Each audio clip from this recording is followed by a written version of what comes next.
Matitinding update kahit tayo na-shock dito.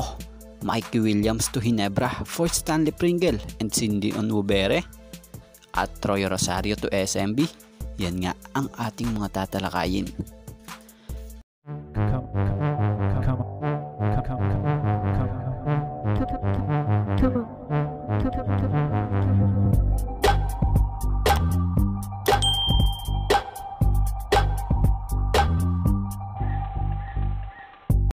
Tungkol dito kay Troy Rosario, matunog nga ngayon ang pangalan nito na nais makuha di umano ito ng SMB.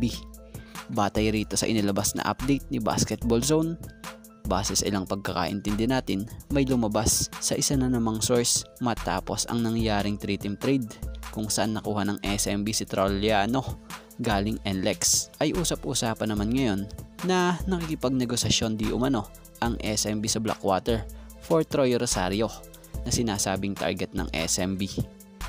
So sa ngayon nga, kailangan nga raw ng SMB ng another big man dahil sa pagkawala ni Junmar Fajardo sa team dulot ng tinamo nitong injury.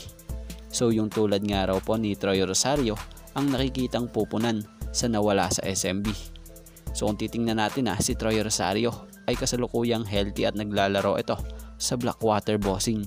Nag-average nga siya ngayong ongoing season ng PBA ng 10.43 points per game, 4.86 rebounds per game, and 2.14 assists per game.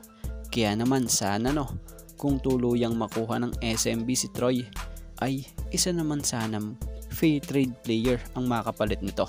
Dahil ang Blackwater ngayon kung tutuusin ay nasa sitwasyon na kailangan nga nila makakuha pa ng mga panalo at kailangan talaga rito yung player na mas makatutulong. Kaya abangan nga natin kung ano ang patutunguhan ng pakikipagnegosasyon about sa pagkuha ng SMB kay Troy Rosario.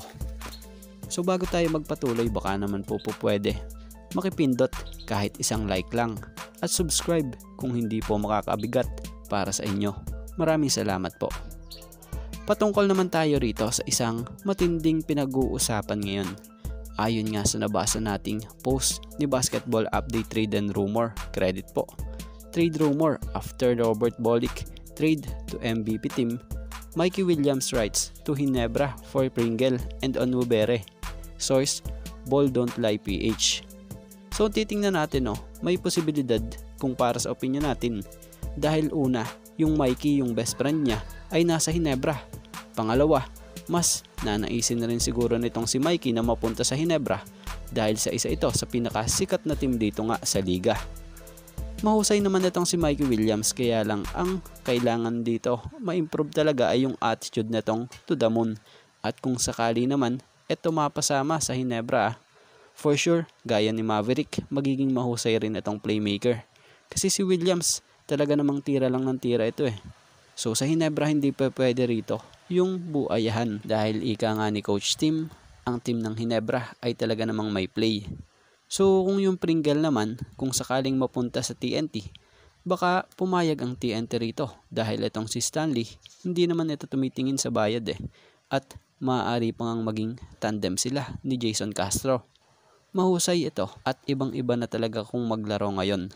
May disiplina at may control talaga sa bola. Hindi siya yung sige lang ng sige. At ito naman si Onwubere, isang big man na maituturing dahil sa pambihirang tigas ng katawan nito sa laro, lalo na sa ilalim. Si Sydney, kung makikita nyo last PBA on tour, gumagawa ito noon, madalas ng double-double per game. So napakahusay nga nito. Pero ang tanong dito, gugustuhin kaya ng Ginebra si Mikey, lalo pat may issue pa ito about sa to the moon.